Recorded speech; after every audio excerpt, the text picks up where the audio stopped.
September മാസം 19 മലയാള മനോരമ ദിനപത്രത്തിൽ അറുന്നൂറ്റിമംഗലം സർക്കാർ ആശുപത്രിയുടെ കുടുംബാരോഗ്യ കേന്ദ്ര പദവി നഷ്ടമാകും എന്ന ടൈറ്റിലോട് കൂടി ഒരു വാർത്ത വരികയുണ്ടായി. ആ വാർത്തയിൽ സാമൂഹിക ആരോഗ്യ കേന്ദ്രം പദവി നഷ്ടമാകുന്ന അറുന്നൂറ്റിമംഗലത്ത് ഇനി തുടർന്ന് ഒരു ഡോക്ടർ സേവനം മാത്രമാണ് ലഭ്യമാകുക. അതോടൊപ്പം മറ്റ് സേവനങ്ങളും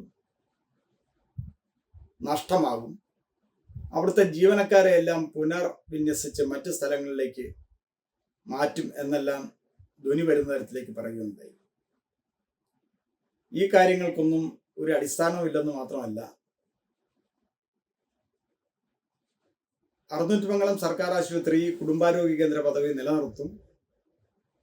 ഇപ്പോൾ നൽകി വരുന്ന എല്ലാ സേവനങ്ങളും ഒരു തടസ്സവുമില്ലാതെ ഈ നാട്ടിലെ ജനങ്ങൾക്ക് ഈ സ്ഥാപനത്തെ ആശ്രയിച്ച് ചികിത്സ തേടി വരുന്ന എല്ലാവർക്കും ലഭ്യമാക്കുന്ന സ്ഥിതിയും ഉണ്ടാകും. ഇപ്പോൾ എല്ലാ കാലത്തേതിൽ നിന്നും വ്യത്യസ്തമായി 5 ഡോക്ടർമാരുടെ സേവനം അറുന്നൂറ്റിമംഗലം സാമൂഹ്യ ആരോഗ്യ കേന്ദ്രത്തിൽ നിന്നും ലഭ്യമാണ്. മറ്റിതര സേവനങ്ങളും ലാബോറട്ടറി സൗകര്യം അടക്കം വിപുലീകരിച്ച് ജനങ്ങൾക്ക് മികച്ച സേവനമാണ് ഇപ്പോൾ നൽകി വരുന്നത്. ഇവിടുന്ന് നൽകുന്ന ഈ മികച്ച സേവനങ്ങളുടെയും അതിൻ്റെ ഗുണനിലവാരത്തിൻ്റെയും എല്ലാം അടിസ്ഥാനത്തിൽ കായകൽപ്പ അവാർഡ് ദേശീയ തലത്തിലുള്ള അംഗീകാരം കോട്ടയം ജില്ലയിൽ ചുരുക്കമായി ലഭിച്ചിട്ടുള്ളതാണ് ഈ അറുന്നൂറ്റിമംഗലം സാമൂഹ്യ ആരോഗ്യ കേന്ദ്രത്തിന്. ആ സേവനങ്ങൾ കൂടുതൽ ഗുണനിലവാരത്തോടു കൂടി ഈ പ്രദേശത്തെ രോഗികൾക്ക്, തദ്ദേശവാസികൾക്ക് ഉറപ്പാക്കാൻ കഴിയുന്ന പ്രവർത്തനങ്ങൾ ബ്ലോക്ക് പഞ്ചായത്ത് കമ്മിറ്റി പ്ലാൻ ചെയ്തിട്ടുണ്ട്.